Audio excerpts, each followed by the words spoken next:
This chapter is over. Michael Lane stood outside his wife's office building, holding a small velvet box containing a vintage Cartier watch he'd saved 3 months to afford. Rachel's text from an hour ago still glowed on his phone. "I got the promotion, Senior VP of Marketing, can you believe it?" He could believe it. Rachel had worked 16-hour days for 2 years, sacrificing family dinners and weekend plans.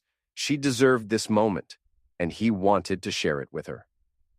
The elevator climbed to the 32nd floor of Hartwell Industries, where glass offices reflected the afternoon sun across downtown Portland. Michael adjusted his tie, the blue one Rachel had bought him for their anniversary, and stepped into the gleaming reception area. "Excuse me," he said to the blonde receptionist. "I'm looking for Rachel Lane. I'm her husband." The young woman's expression shifted slightly. "Oh, she's in a meeting right now. I'll wait. This is a celebration." Michael held up the small gift bag. A man in his 20s walked past, coffee in hand. He glanced at Michael, then at the receptionist, and smirked. "Your wife's with the CEO." Thanking him for the promotion, if you know what I mean. The receptionist gave the man a sharp look, but the damage was done.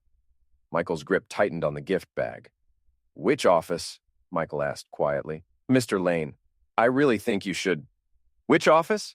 She pointed down the hall to a set of mahogany doors. "The corner office, but they asked not to be disturbed."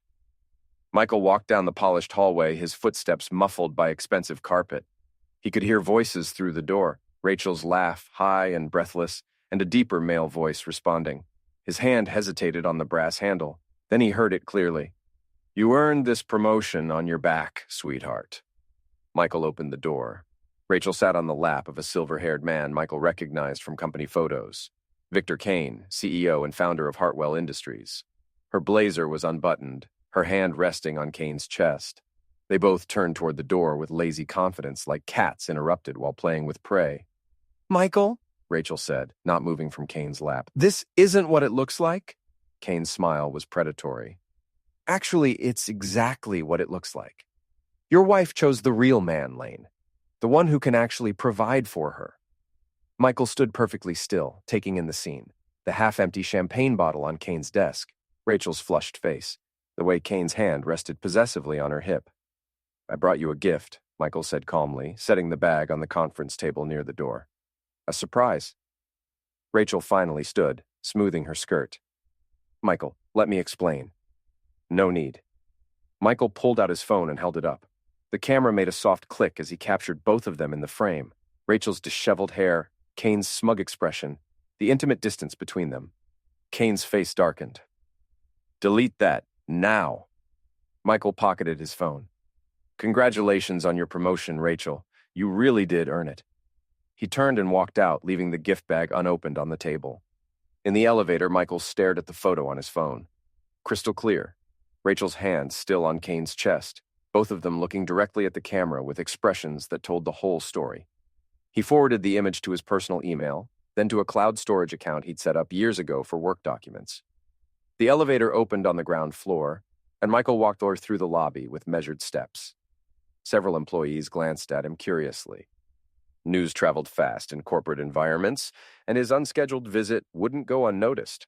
Outside, he sat in his truck for 10 minutes, letting his breathing return to normal. Then he opened his laptop and began researching Victor Kane. The first search revealed the usual corporate biography. Stanford MBA, 20 years building Hartwell Industries from a regional logistics company into a national player. Married to philanthropist Catherine Kane, 2 grown daughters, homes in Portland and Aspen. The second search, using different keywords, revealed more interesting information. A workplace misconduct lawsuit filed 3 years ago by a former marketing director, settled out of court with a confidentiality agreement. Another case from 5 years back, same pattern. Both women had worked directly under Kane before their sudden departures. Michael bookmarked everything and drove home to their suburban house in Lake Oswego, the place he'd been paying for with overtime shifts at Columbia River Shipping, where he managed logistics for mid-size freight operations. Honest work that paid well enough to afford the mortgage, Rachel's car payments, and the lifestyle she increasingly demanded. Rachel's Mercedes wasn't in the driveway yet. She'd probably stayed late to manage the situation with Kane. Inside, Michael found his 18-year-old son, Evan, at the kitchen table, laptop open, textbooks scattered around him. The kid looked up with the kind of instant awareness that reminded Michael of his own father, a man who'd taught him to observe first, act second. "Dad, you're home early. Mom said you were bringing her something for the promotion." Michael sat down across from him. "Change of plans. How's the journalism class going?" Evan studied his father's expression. "Fine. We're learning about investigative reporting." "Why?" "Just curious.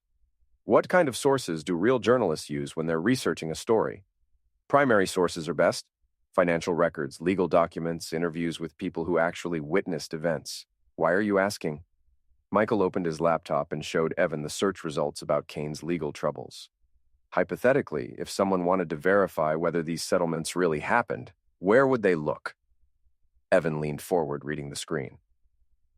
"Court records are public, even if the settlements aren't. You can see when cases were filed and when they were dismissed. Employment records might show patterns, like if several women left the same company around the same time these cases were active. And if someone wanted to contact these women, that would be harder, but not impossible. LinkedIn, professional associations, sometimes they land at competitor companies." Evan paused. "Dad, is this about Mom's boss?" Michael closed the laptop. "Your mother's having an affair." Evan absorbed this information with the same calm assessment he'd inherited from his father. "The CEO? Victor Kane. I walked in on them today." "Jesus, I'm sorry, Dad. I'm not looking for sympathy. I'm looking for justice." Evan nodded slowly. "What do you need me to do?" Over the next week, Michael established a routine. Every morning, he drove to the coffee shop across from Hartwell Industries and observed the building through the large windows. He noted patterns: who arrived when, who left together, which cars belonged to which executives. Kane drove a black Tesla Model S and always parked in the same reserved spot. He arrived between 7:45 and 8 a.m., often with a different woman walking beside him to the elevator. Some were Hartwell employees Michael recognized from company directories he'd found online. Others appeared to be clients or consultants. On Thursday, Michael watched Kane leave the building with a young brunette who looked upset. She sat in her car for 10 minutes after Kane drove away, crying into her hands. When she finally composed herself and walked back into the building, Michael memorized her license plate. That evening, Evan presented his research. "The woman you saw crying? Her name is Jennifer Walsh. She's a junior account executive, been with Hartwell for 8 months. Before that, she worked for a marketing firm in Seattle." "How did you find that out?" "LinkedIn, company directory cross-reference, and a little social media investigation. She posts a lot about work stress lately. Cryptic stuff about inappropriate workplace dynamics and knowing when to speak up." Michael added Jennifer's name to a growing list in a notebook he kept locked in his home office. "What about the women from the lawsuits?" "I found both of them. Sandra Thompson works for a competitor in San Francisco now. Lisa Kim moved to Chicago and started her own consulting firm. Both left Hartwell abruptly. Thompson gave 2 weeks' notice on a Monday and was gone by Friday. Kim was terminated for performance reasons the same week she filed her maltreatment complaint." "Performance reasons? That's what the HR records show. But here's the interesting part. Both women had received positive performance reviews just weeks before their departures. Thompson was actually up for a promotion." Michael studied the timeline Evan had constructed. The pattern was clear. Kane identified attractive female employees, used his position to initiate inappropriate relationships, then eliminated them when they became problems. The legal settlements kept everything quiet, and the women moved on with their careers damaged but intact. "There's something else," Evan said. "I think I found a current victim." He showed Michael a series of Instagram posts from Sarah Patel, Hartwell's HR manager. Recent photos showed her looking increasingly stressed, with captions about workplace challenges and standing up for what's right. She's been posting about ethical dilemmas at work, never names anyone specifically, but the timing matches with when these other situations happened. "I think she knows about Kane's pattern, but feels trapped." Michael closed the notebook. "I need to talk to her." Sarah Patel met Michael at a small cafe in Southeast Portland, 20 minutes from the Hartwell building. She'd agreed to the meeting after he'd sent her a carefully worded LinkedIn message about workplace culture concerns and shared experiences.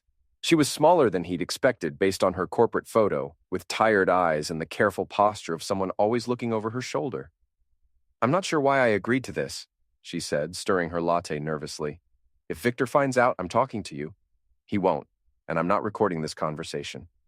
Your wife really did get promoted on merit, Sarah said quickly. Her marketing campaigns have generated significant revenue increases. I want to be clear about that.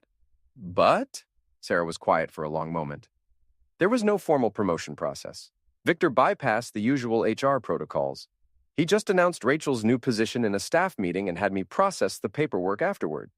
Michael sipped his coffee and waited. This is how it usually works, Sarah continued, her voice barely above a whisper. Victor identifies someone he's interested in. He finds ways to work closely with them on projects. He offers mentorship, career advancement, opportunities that other employees don't get, and gradually the professional relationship becomes personal. What happens to women who refuse his advances? Their projects get reassigned, their performance reviews become critical, they're excluded from important meetings. Eventually they quit or get terminated for cause.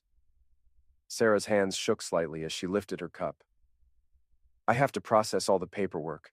I see the patterns. Why don't you report it? Sarah laughed bitterly. To whom? Victor owns 60% of the company. The board consists of his golf buddies and business school classmates. The company's legal counsel has been handling his personal NDAs for years. What about the state labor board? The EEOC? With what evidence? Everything happens behind closed doors. The women who could testify have signed confidentiality agreements. And the ones who haven't. She trailed off. The ones who haven't what? They're afraid. Victor has connections throughout the industry. He can make sure they never work in marketing or logistics again. It's a small community in Portland. Michael leaned forward. What would it take to build a case that couldn't be suppressed? Sarah studied his face. Are you working with a lawyer? Not yet, but I'm thinking about it. You'd need documentation, financial records showing inappropriate use of company funds, evidence of the quid pro quo arrangements, testimony from multiple women willing to break their NDAs and face legal retaliation. Sarah shook her head. It would take months of investigation and a legal team willing to take on a powerful defendant with unlimited resources. What if the case built itself? What if Victor's pattern became so obvious that it couldn't be ignored? What do you mean? Michael pulled out his phone and showed her the photo of Rachel and Kane. Sarah's eyes widened. When was this taken? Last Thursday, in his office during business hours. Sarah stared at the image. This could be the smoking tool. Evidence of the inappropriate relationship taken on company property during work hours. It corroborates everything we've suspected but couldn't prove. Would you be willing to verify company policies that were violated? Sarah hesitated. If I could do it safely, if there were legal protections. What if I told you there might be other women ready to come forward? Women who aren't bound by NDAs because their cases never went to court? Like who? Michael told her about Jennifer Walsh, the account executive he'd seen crying in the parking lot, about his plans to contact Sandra Thompson and Lisa Kim, about the pattern of behavior that had destroyed careers and lives while Kane faced no consequences. If enough women speak publicly, the NDAs become meaningless, Michael said. Kane can't sue everyone. And once the story becomes public, the board will have to act to protect the company's reputation. Sarah was quiet for several minutes, staring into her coffee. I have copies of all the HR files, she finally said. Promotion records, performance reviews, termination paperwork. I keep duplicate records of everything because I've been documenting the pattern for my own protection. Would you be willing to share those records with a journalist? If I had legal immunity and protection from retaliation? Sarah looked up at him. Are you really going to do this? Take on Victor Kane? Michael thought about Rachel's hand on Kane's chest, about the smug satisfaction in Kane's voice when he'd called himself the real man, about 18 years of marriage dissolved in one moment of corporate arrogance. He destroyed my marriage, Michael said, but more importantly, he's been destroying women's careers for years. Someone needs to stop him. Sarah nodded slowly. I know a journalist, Amy Chen, at the Portland Business Journal. She's been trying to investigate workplace maltreatment in the tech and logistics industries, but companies keep stonewalling her.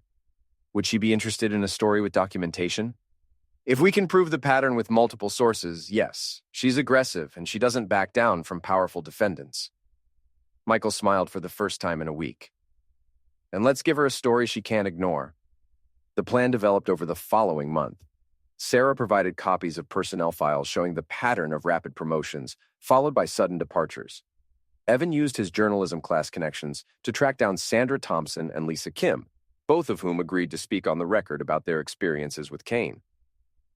Jennifer Walsh was harder to convince. She met Michael and Sarah at a restaurant in Beaverton, far from downtown Portland and the Hartwell offices. "I can't afford to lose this job," she said, picking at her salad. "I have student loans and rent. If Victor blacklists me, I'm finished." "He's already marked you," Sarah said gently. "The pattern is always the same. Right now, he's evaluating whether you're worth the risk. If you cooperate, you get promoted. If you resist, you get eliminated. But I haven't resisted anything yet. He's never actually propositioned me." Michael leaned forward. "What about the meeting in his office last Thursday? When you left crying?" Jennifer's face flushed. "How did you know about that?" "I saw you in the parking lot. You looked upset."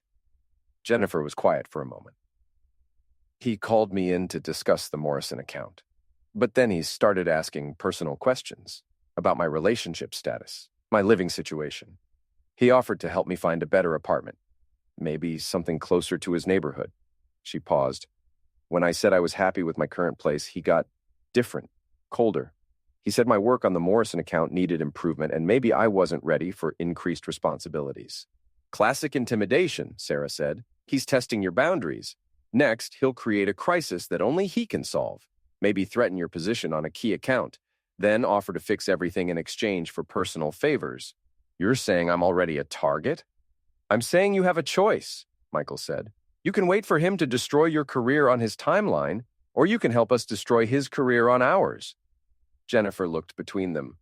"What kind of help?" Sarah explained about the journalist, about the other women who'd agreed to speak publicly, about the documentation they'd assembled. "We need someone currently inside the company to verify recent incidents," Michael said. "Someone who can speak to Kane's current behavior, not just historical patterns." "What about your wife?" Jennifer asked. "She's the most recent promotion. If she testified about what she had to do to get it." Michael's jaw tightened. "Rachel won't cooperate. She thinks Kane is going to leave his wife for her." "Will he?" "Men like Kane don't leave their wives. They just keep collecting mistresses until they get caught." Jennifer nodded slowly. "If I do this, what kind of protection do I have?" Sarah pulled out a folder. "Whistleblower protections under Oregon state law. Federal protections if we can show a pattern of civil rights violations. And once the story breaks, Victor won't be in a position to retaliate against anyone." "What's the timeline?" 2 weeks, Michael said. "The company's annual gala is Friday night. Most of the board will be there, plus major clients and industry contacts. If we break the story that week, it'll have maximum impact." Jennifer stared out the window at the parking lot, considering her options. "I'll do it," she finally said. "But I want to record our next conversation with Victor. If he propositions me directly, I want proof." Amy Chen from the Portland Business Journal met with Michael's group the following Tuesday. She was younger than Michael had expected, with sharp eyes and the aggressive confidence of someone accustomed to asking uncomfortable questions. "This is explosive," she said, reviewing the documents spread across the conference table at Sarah's lawyer's office. "Personnel files showing systematic maltreatment, financial records indicating misuse of company funds, testimony from multiple victims spanning 5 years. Is it enough for a story?" Michael asked. "It's enough for a federal investigation. The financial irregularities alone could trigger SEC scrutiny." Amy looked up from her notes. "But I need to verify a few details before publication. I'll need to contact Hartwell Industries for comment, which means Victor Kane will know the story is coming." "How much advance warning will he get?" "I'm required to give companies reasonable time to respond to allegations, usually 48 hours. Sarah frowned. "That's enough time for him to destroy evidence or intimidate witnesses." "It's also enough time for him to panic and make mistakes," Michael said. "Men like Kane don't handle public exposure well. He'll probably overreact." Amy gathered her papers. "I'll have a draft ready by Thursday. If everything checks out, the story runs Friday morning, the same day as your gala." After Amy left, the group sat in silence, processing the reality of what they'd set in motion. "Are we doing the right thing?" Jennifer asked. Sarah nodded firmly. "We're protecting future victims, women who don't even know their targets yet." Michael thought about Rachel, about the choice she'd made in Kane's office, about the 18 years of marriage that had evaporated in one moment of corporate ambition. "We're making sure actions have consequences," he said. something Victor Kane has never experienced. Thursday evening, Michael sat in his truck across from Hartwell Industries, watching the lights in Kane's office. Amy Chen had called that afternoon to confirm the story would run the following morning, and she'd contacted Kane's office for comment around 3 p.m. Since then, Kane's Tesla had remained in its parking spot, and the lights in the corner office had stayed on. Through the windows, Michael could see figures moving around: Kane, Rachel, and what appeared to be several other executives in crisis mode. His phone buzzed with a text from Rachel. "We need to talk. This has gone too far." Michael ignored it. Another text. "I know what you're doing. Stop it now or you'll destroy everything." Then, "I made a mistake, but I love you. We can fix this." Finally, "Answer your phone already." Michael turned off his phone and continued watching the building. At 10 p.m., Kane finally emerged, walking quickly to his Tesla with Rachel beside him. They appeared to be arguing. Rachel gestured animatedly, while Kane stared straight ahead with the expression of a man who'd just realized his empire was crumbling. They drove away separately, Rachel in her Mercedes, Kane in his Tesla. Michael started his truck and followed Kane, staying several cars back through downtown Portland's late-night traffic. Kane drove to a high-end hotel near the airport. Michael watched him check in alone, carrying a single overnight bag, running, or at least preparing to. Michael drove home where Evan was waiting with a laptop and several printed pages. "The story just posted online," Evan said. "Amy Chen's editor released it early. They were worried about legal injunctions." Michael read the headline: "Hartwell Industries CEO accused of systematic misconduct and misuse of company funds." The article was devastating. Amy had corroborated every detail, including financial records showing Kane had used company credit cards to pay for hotel rooms where he met with female employees. The photo of Rachel in Kane's office was prominently featured, alongside testimony from Sandra Thompson, Lisa Kim, and Jennifer Walsh. "It's already been shared 200 times on social media," Evan said. "The company's stock price is going to tank when markets open." Michael's phone, which he'd turned back on, showed 47 missed calls and 31 text messages. Most were from Rachel, increasingly desperate as the evening progressed. The most recent, "You've ruined me. I hope you're satisfied." Michael typed back, "You ruined yourself. I just documented it." Friday morning brought chaos. Michael's phone rang constantly. Reporters wanting comment, coworkers asking if he'd seen the news, lawyers offering to represent him in the inevitable divorce proceedings. At 9 a.m., Evan showed him the follow-up coverage. Every major business publication in the Pacific Northwest had picked up the story. Cable news was running segments about corporate maltreatment culture. Hartwell Industries' stock had dropped 30% in pre-market trading. By noon, Victor Kane had been placed on administrative leave pending a board investigation. Rachel had been suspended indefinitely. 3 other female employees had come forward with additional allegations, and the state attorney general's office had announced a preliminary inquiry into the company's business practices. Michael drove to the Hartwell building to observe the aftermath. The parking lot was filled with news vans and reporters. Security guards blocked the main entrance, directing employees to a side door. Kane's reserved parking space stood empty. His phone rang. Sarah Patel. "How are you holding up?" she asked. "Better than expected. You?" "Relieved and terrified, but mostly relieved." Sarah paused. "The board called an emergency meeting for this afternoon. They're going to ask for Victor's resignation." "Will he give it?" "He doesn't have a choice. The company's reputation is in freefall, and the board needs to distance themselves from him to survive." "What about Rachel?" "Her suspension will probably become permanent. The board can't keep someone who was so visibly involved in the scandal." Michael felt a strange mix of satisfaction and sadness. Rachel had made her choice, but watching her career implode in real time was harder than he'd expected. "The gala's still happening tonight," Sarah continued. "The board decided it would look worse to cancel than to proceed. They're hoping to control the narrative by addressing the situation publicly." Michael had forgotten about the gala.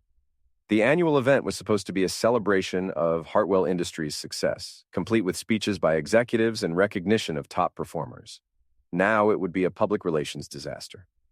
"Are you going?" Sarah asked.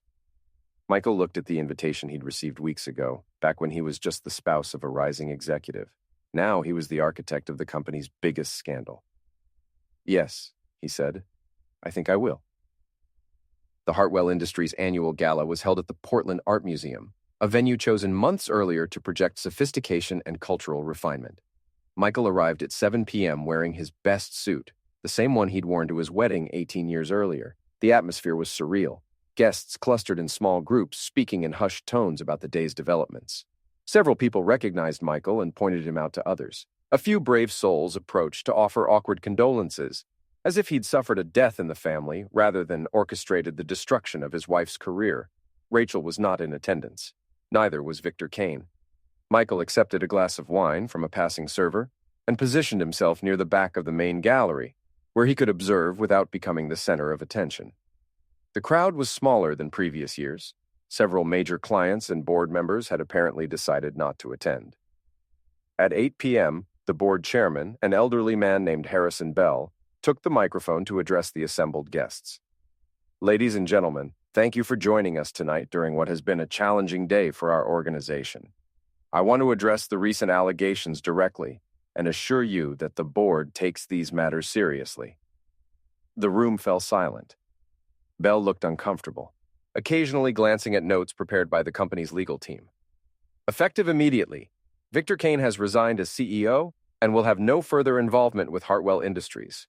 We have initiated a comprehensive review of our workplace policies and procedures, and we are cooperating fully with all ongoing investigations. Polite but subdued applause followed. Bell introduced the interim CEO, a longtime board member who would oversee the company's transition. The new leader gave a brief speech about integrity and accountability, clearly attempting to distance the organization from Kane's actions. Michael was preparing to leave when he noticed a disturbance near the museum's main entrance. Rachel had arrived, apparently having decided to make an appearance despite her suspension. She looked terrible. Her usually perfect appearance was disheveled, her eyes red from crying or drinking or both. She pushed through the crowd toward the front of the room, ignoring the stares and whispers that followed her. "Excuse me?" she called out, interrupting the interim CEO's remarks. "I'd like to say something." Security guards moved toward her, but she continued speaking, her voice carrying across the gallery. "Everyone here knows what happened. You've all read the stories, seen the pictures, but there's something you don't know." She swayed slightly, and Michael realized she was drunk. "Victor Kane didn't force himself on me. I chose to be with him. I chose to advance my career the easiest way possible." The room was absolutely silent now.